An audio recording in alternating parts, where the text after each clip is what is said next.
'Cause I've been thinking about you.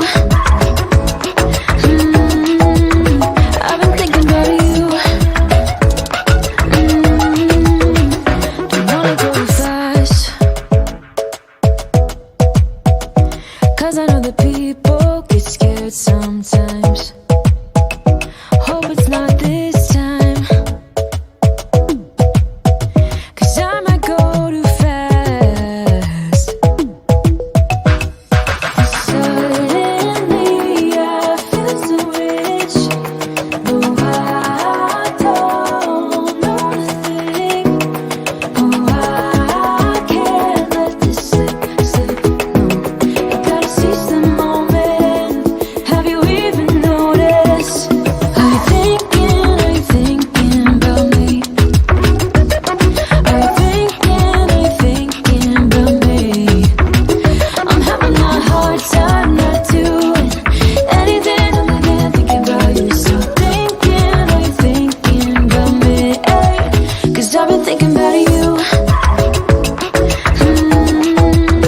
I've been thinking about you. I've been thinking about you.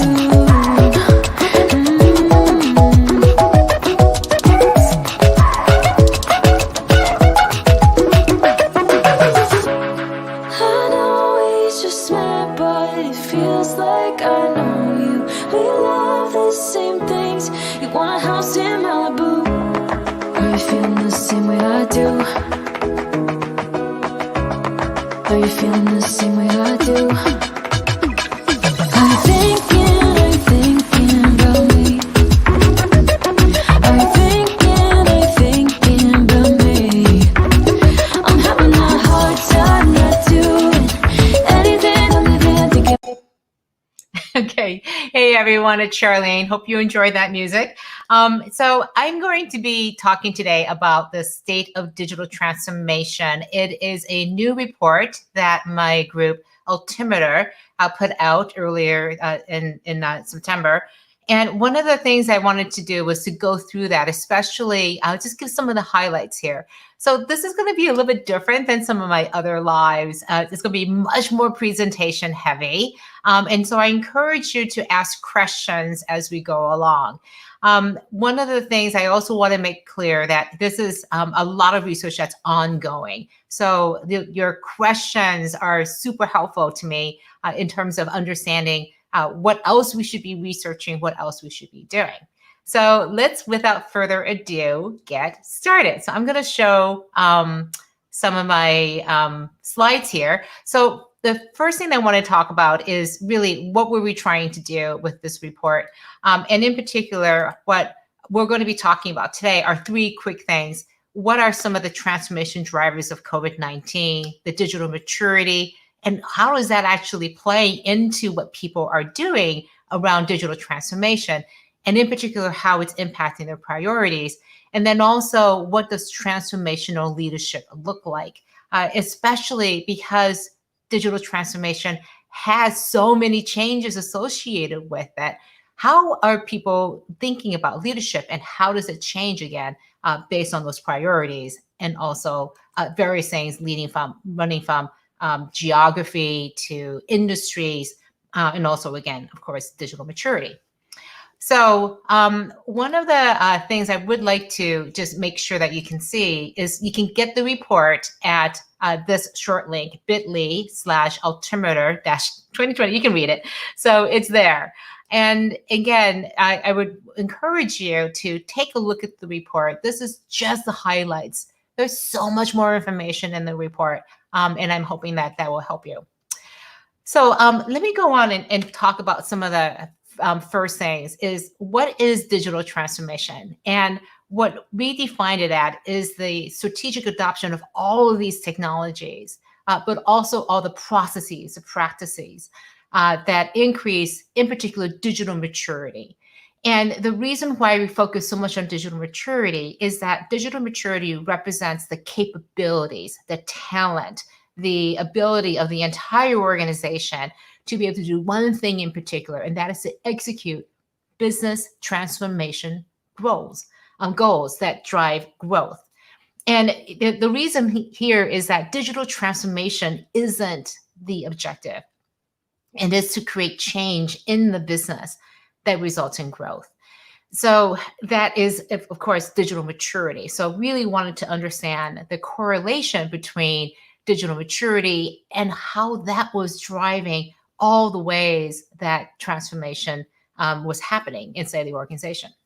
But we also wanted to understand, and in particular, this one big change that was happening in the environment as we were doing this research, and that is COVID, of course.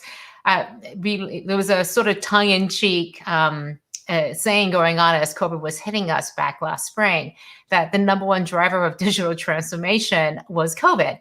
And it's so true. We did in like 5 or 10 days what we would have normally thought would have taken us 5 or 10 years to be able to accomplish. So it's a very different kind of environment that we're operating in today. But it also says that I think we are so much more capable of creating the kind of change, the digital transformation change, and advancing our digital maturity. And we're able to do a lot more of that than we ever thought was possible. So what I want to talk about today is a little bit about what's going on with the impact of COVID. So here are some slides. Let me just make this a little bigger.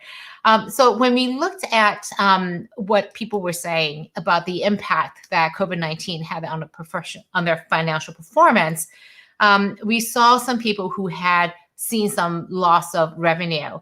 Most people had seen some drop off and anticipated more. And a small number of people, only 4% of people said that they actually saw increases in their revenues because of the circumstances of COVID.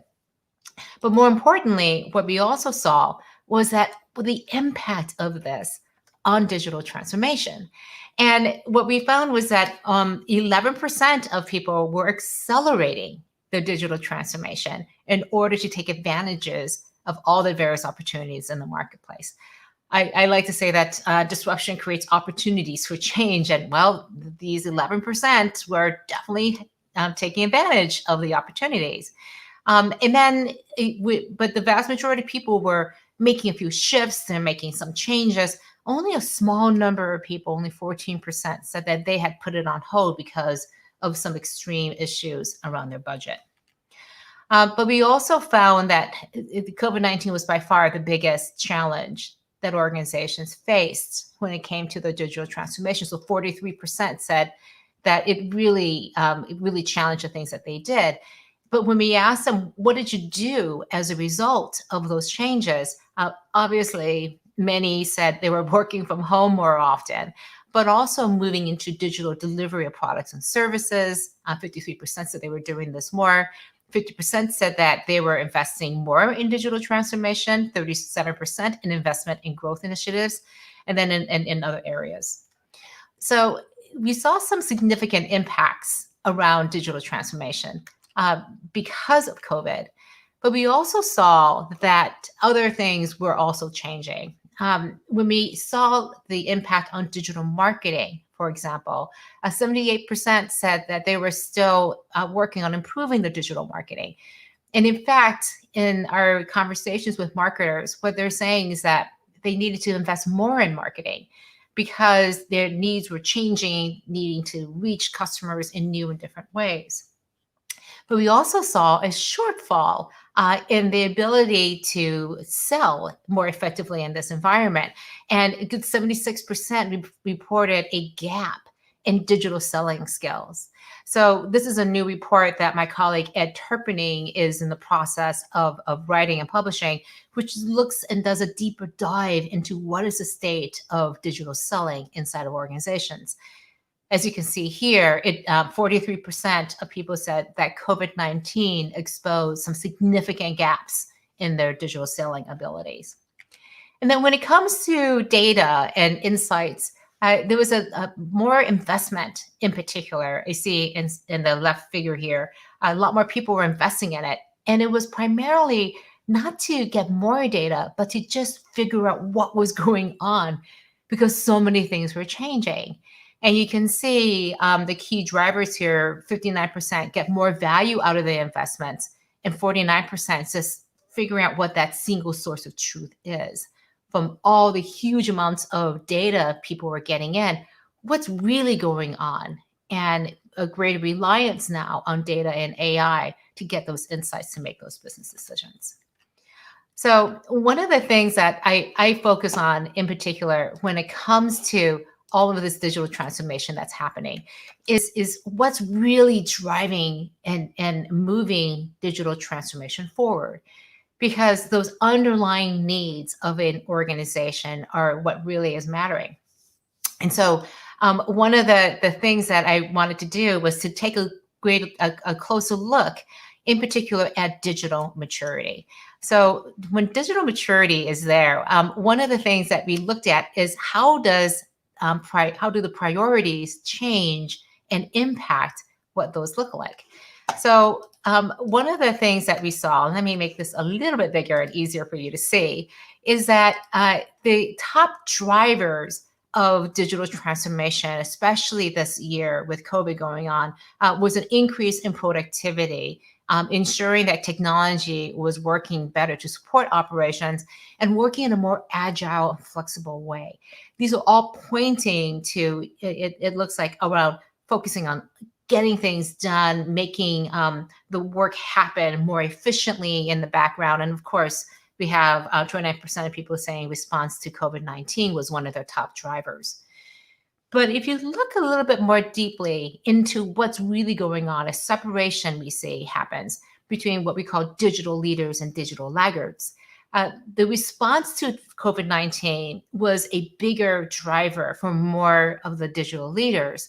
But also in particular, we see a difference with the digital laggards. Their key area of differentiation was increasing productivity and streamlining operations. Not so much a priority for the digital leaders, because these digital leaders, the people who had more digital maturity, had already done a lot of that streamlining of the operations. They had taken advantage of all the benefits that becoming more digital had provided to the organization. So it became less of a priority. Whereas if you're early in your digital maturity growth, then streamlining your operations is a huge area of gain and benefit to the organization. So you can't take that previous slide here at face value that this applies to everyone. We need to take it through the lens and look at it through the lens of digital maturity. So this is how we lay out digital maturity. We look at it through 5 different stages. And it was interesting to develop these stages as a hypothesis and then refine it with the research that came through. What we found in stage 1 is these are organizations very early on still making the case for why digital transformation matters to their organization. Stage 2, developing foundations, means that they're really now taking these experiments and really figuring out what's working, what's not, and starting to prioritize. Stage 3, this is where the vast majority of people are today. They're laying down and really finding those huge transformational gains, looking at the operations primarily by department and making sure that operations are working inside of there, that we're streamlining things, becoming more agile. This is where things become more interesting, though. When stage 4 is when you start integrating not only across the platforms that you have, but in particular across departments and across the organization. You now have those great foundations. Your operations are there. Now we're starting to not break down silos, but to use digital transformation to build windows between those silos so that organizations can begin to really take advantage of big transformations of their organizations. In stage 5, this is when organizations are really accelerating. They're now able to go and explore new areas for growth, go through true business transformation, because operationally and from an integrated point of view, everything is firing at full steam. And now you can turn and pivot the organization to wherever those new transformational opportunities might be. I can't emphasize enough how important this kind of model of thinking around digital maturity is so important to understanding digital transformation today, because it is this approach we found that really shed a lot of light into how we think about digital transformation. Because it kind of makes sense. It's kind of intuitive that if you're early in your transformation, you're late in your transformation, you're going to be focused on different things. And yet we tend to take a one size fits all, one technology fits all approach to understanding how digital needs to be adopted by organizations. So I want to take just a quick moment to acknowledge all the people who are watching. So hello to Omar from Abdul. Thank you for joining us from India. We have people coming in from Nigeria, from Lagos. Thank you, Rodrigo, for loving the transformation report. I'm glad you liked it. And the report, Hope, you can see it. I have the URL on here in my screen here. You can get it at this bit.ly account. You are more than welcome to just fill out that form and get that free report. We do publish all of reports on a free basis, so feel free to get the report and share it with as many people as you would like. We also have people coming in from Ghana, from India. Thank you, Shilpa and Noah, for joining us. And thank you, Esther, also for joining us, and Jose. So keep it. If you have any questions around the content that I'm providing here, just put them into the chat. I can try to get to them and towards the end of our discussion here today. So let me go back to just sharing with you just some of the data around the digital maturity, because what we did was scale it across the different groups that we saw, and saw, again, just from a distribution point of view, this is where things laid out. And in particular, look at some of the numbers here. We score people on their digital transformation on a score of 1 to 5 across a number of different elements, which I'll go through in just a second. Then you can see how the distribution of those average scores differ from a 2.17 in stage 1 to a 4.83 in stage 5. So what we found was that this digital maturity definitely differs by geography. You can see here in my first slide here that organizations in EMEA were tending to be a little bit more on, tended to be more stage 2 and 3. And then organizations in Asia, well, fairly even in distribution, weren't that strong in stage 5, the most mature levels. Organizational size, we didn't see a lot of difference. This was kind of surprising. There was a little bit more of an uptick for very large organizations to be at stage 5. But for the most part, what we saw was organizations fairly followed this track. And again, smaller organizations tended to be a little bit more likely to be in the stages 1 and 2. By business type, we did see some big differences here. B2B to C organizations tended to be more mature, which makes sense because given the complexity of the organizations, there's a greater need to be at that integration state, have more things going on, that they needed to be earlier into this process. And then by industry, we saw some significant differences, especially with healthcare. Healthcare across the board tended to be a little bit more onto the less mature side, and banking to be on the more mature side. You can see this in particular with some of the spider charts I have here. This is a chart that looks at the 5 elements of digital maturity: marketing and sales, customer experience, data and AI leadership, and technology and innovation. And this is where organizations scored on average. And one of the things that you can do yourself is, if you are interested in understanding what your digital transformation score looks like, you can go to there too as well. Let me go and find my right one here to show. And this is the link to a diagnostic that you can take. Pretty easy. You go through all the questions, answer them, and you'll see the results at the end. And there's a link there to also go to some benchmark data. So you can benchmark yourself against region, by organizational size, by one of the 4 industries that we covered in depth. So take a look at that, and it's a great tool to be able to use. One thing I wanted to show was what this looks like by industry. So you can see the blue lines here are around healthcare, again, healthcare across the board was lower than the other organizations. I'm going to make this a little bit bigger so you can see it. But the general shape of this is true that, across the board customer experience, and even when we get into it by geographies, customer experience across the board was a bit lower. Technology and innovation and leadership tended to be higher across the board for organizations. And I've been asked several times, why is it that customer experience is so much lower than other places? And one of the key issues is that we scale this on a scale of 1 to 5. And 5 is the ultimate of what customer experience could look like. And so this is relative to that best in class. And the reality is that customer experience is at such a high bar set by organizations like Amazon, by Google, by many of the other leaders, that it's hard for many organizations to be able to meet that, especially from an organizational point of view. How well are you organized and focused on customer experience? Even though it's a top priority, I think many organizations are still really falling short of that. I want to move on and talk a little bit about some of the things that we're seeing around which initiatives organizations are seeing and focusing on. Again, this is the data across every single organization that's out there. Again, top initiatives are modernizing the IT infrastructure, improving operational agility, and organizing customer data and accelerating innovation. But if you look at it from a digital maturity perspective, things look really different.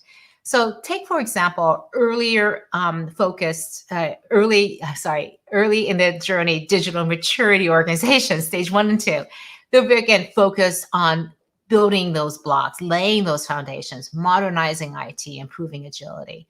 And it's also a really top area for stage 4 companies that are focused on bringing together, again, operations across the organization. So integrating those platforms. So modernizing IT becomes a top priority for stage 4, because this is where that underlying infrastructure, all of those legacy systems, need to be updated.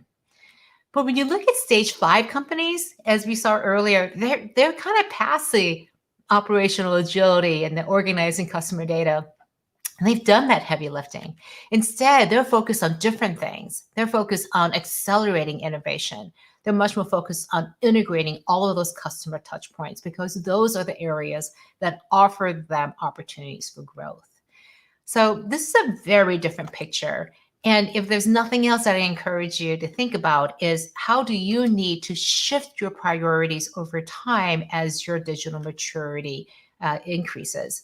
So as you're pulling together your digital transformation plans and your strategies, having that 3 to 5 year roadmap, take into account how these initiatives are going to have to change. I want to talk about transformational leadership in this last section. And then let me just check and see if there are any questions. Oh, yes, we have a question from Jose here. What have you found to be the barriers to digital transformation growth? One of the slides I cut from today because of time. The biggest ones are really around the organizational structure. The biggest one is, do we actually know what are the everyone else is doing, coordinating with each other? But for many people organizationally, COVID-19 is by far the biggest one right now, 43%. So that this is the one that is really distracting them from being able to focus on their digital transformation goals. Now, granted, we did this survey earlier in the year. It was done back in April. So that was very top of mind. I would say that the biggest challenge right now, again, continues to be, do we know what we want to actually accomplish? Tying this back to clear business transformation goals for the organization. So, Jose, thank you for that. It always has been and continues to be, especially for this last section we'll talk about. It's a matter of leadership, and it's a matter of alignment across the organization to be clear, what are we trying to achieve? What are the digital maturity outcomes we want to see that are going to really help us with our business transformation? You may have heard the figure that something like 70-80% of digital transformations fail. And it's because it's primarily you putting in a technology, not thinking about the transformation you're trying to create. So when you're just doing a technology implementation without understanding how it's going to impact the business, typically that is what the failure is, and that is the challenge that organizations have. So let me go back to transformational leadership. Transformations are really hard. They require you to build movements. And so thinking about leadership, I think is an important part. Like, who is leading this and what is their role? And building on Jose's question, the thing that we're seeing right now is that most organizations, that it's the CIO and the CTO who's leading this, and the CEO. This grew by a lot. Grew by 28% from 2019 and grew by another 34% in 2020. This CIO leadership, and there was an increasing recognition that this is the one place in the organization where you can see across the organization and understand how everything is working there. There are only two places in an organization where you have that broad view, and that is in the CFO's office and the CIO office. Everyone else is in their functional areas. So the CIO plays a very strategic role in understanding how digital is actually going to transform the business and therefore prepare the organization for that strategic future. But we also see about 30% is coming from this motley group, I like to call them, of the chief digital officer, of the chief innovation officer, if they, again, those are in the organization, but also from the board of directors. Again, these are the people who are looking across the organization and have the responsibility to think about how does an organization advance in this way. So a little bit of deeper dive into what's happening there. We can see by vertical, who is actually relying more on CIOs and CTOs, and definitely banking and finance is much more likely to have that role, the CIO, than the CEO in that role. Again, banking is more advanced in terms of their digital maturity across the board than some of the other areas. And you can see in healthcare, again, it's run fairly evenly between the CEO and CIO. I would say, again, as you're becoming, as organizations are becoming more digitally mature, the onus falls more and more onto those CIOs. You can see just by organizational size, they're much more likely to be led by the CEO. And again, by maturity, we're seeing it becoming much more prevalent for the CIO to be leading the charge as they become more mature. I just want to end up with a couple of action implications for this. The first one is, again, what I've been harping here, that digital maturity matters. You don't want to lose sight of how you want to be continuing to invest in digital transformation, especially during these days when budgets may be pulled back as you're looking at your planning for 2021. Take a look at take a lead from these more digitally mature organizations, the ones who are doubling down and investing more into their digital maturity, because they know it's going to help them drive growth. And so instead of thinking, well, we can't do that, that transformation, really think about, does this transformation that we're doing, this digital capability we're bringing, really result in a new capability that will drive growth? So knowing where you are coming from and where you want to be is key. All right, so let's take a look at the second one, which is making sure that you prioritize your customer-facing initiatives. And what I mean by that is when you're looking at all the places you can invest in, I would highly recommend that you invest in these areas that are more focused on customer-facing, because unless you can have your digital efforts result in revenue-driving engines, you can try to fine-tune your back end as much as you want, but if your front end facing your customers isn't going ahead and leading that charge, you won't be able to tap into the growth opportunities that are lying right now as we go into recovery, as we go back into a new state of normal. You want to be ready there to take advantage of all those growth opportunities. Finally, take a look at your leadership and make sure that the most senior levels of the organization are engaged. It doesn't matter if you're at the early stages or if you're at the later stages, leadership continues to be a key reason why digital transformation fails or succeeds. And in particular, make sure they understand that this isn't, again, just about digital, but this is about creating a digital capability that allows the organization, gives you more options to be able to pursue growth paths that you have. All right, take a deep breath. Almost there. Let me just see if there are any questions coming up from the audience here. Let's see. Rod, um, let's see, Rodrigo. Interesting point that you have. I think the last person to lead digital transformation is the CIO and CTO. You would think that the last person would be to do that. Well, again, I think if we live in a marketing world, for example, and our world is focused on the digital transformation, especially centered around customer experience, this can be very surprising. But it makes sense because in stages 1, 2, and 3, we tend to be very focused inside of our organization, inside of that functional area. And so the person leading the digital transformation in that space is, of course, that functional leader. And guess where a lot of it starts? It's in marketing.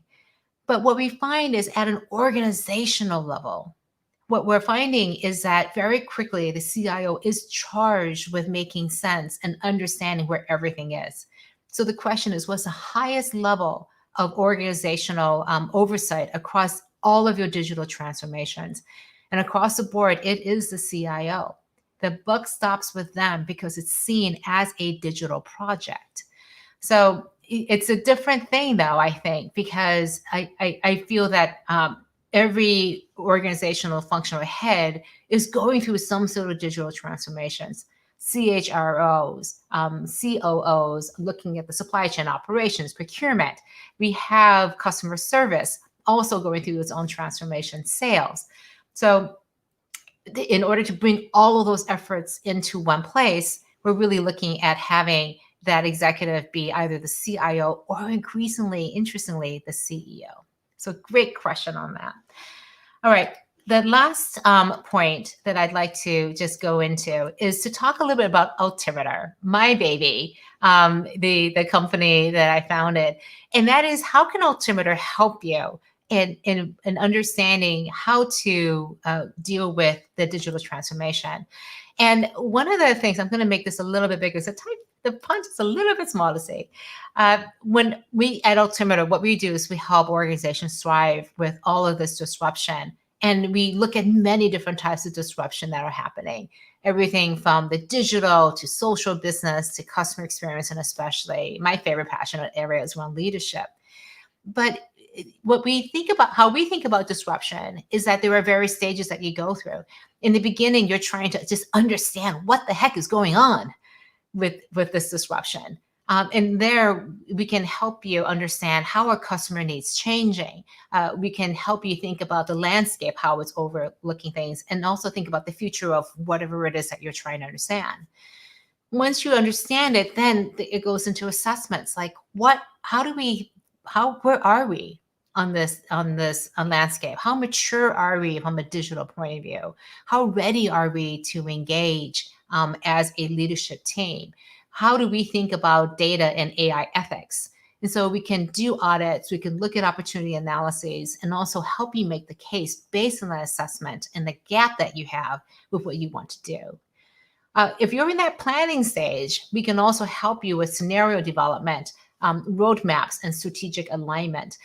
We are part of a larger organization called Profit of over 500 consultants from all around the world. So it's just not us Altimeter analysts who are out there. We also have this incredible resource to be able to go out there and assist and support your digital transformation. And the last part is supporting and executing. A lot of the work that we do is actually in this area, which is you may already have gone through a lot of this, but there are things that are still not completely laid out. So we can bring best practices from around, for example, the governance. Ed Turpinning and I, my colleague, are kind of governance geeks. We really like understanding structure and process and how to actually use them in a smart way to be able to manage and grow with that disruption. We also help with a lot of technology selection and playbooks. So think about how some problems that you may have, some issues. I'm always available and ready to engage and just help and direct you to either resources we have, or if we can't help you, to resources outside of Altimeter and Profit 2 as well. That's what I have for now. This is my contact information. Always encourage people to stay in touch. And one of the things that I do want to put out there is that you can go and download all of these slides. You're more than welcome to get them. Use them to the ways that you want to be able to use them. You can go and download the report too as well. Again, I'll put out the report URL so that you can go and see how this research could potentially help you. You can also finally learn more about Altimeter at this site at our website. Altimeter is at profit.com/altimeter/services. That lays out all the ways that we can help, tons of different workshops and ways that we could potentially help you on your digital transformation. So thank you again for joining today. I know this is a little bit of a longer broadcast than I usually have, but I hope that this was helpful in just laying out and bringing to life some of the things that we're doing. So Rodrigo, thank you so much. I'm so glad you enjoyed this. And thank you again, everyone, for joining. I really appreciate the time and energy that all of you for sticking through this really long broadcast. All the best to you on your journey, and I'll talk to you very, very soon. I'll be talking next week again at this regular time. All right, take care, everybody. Take care.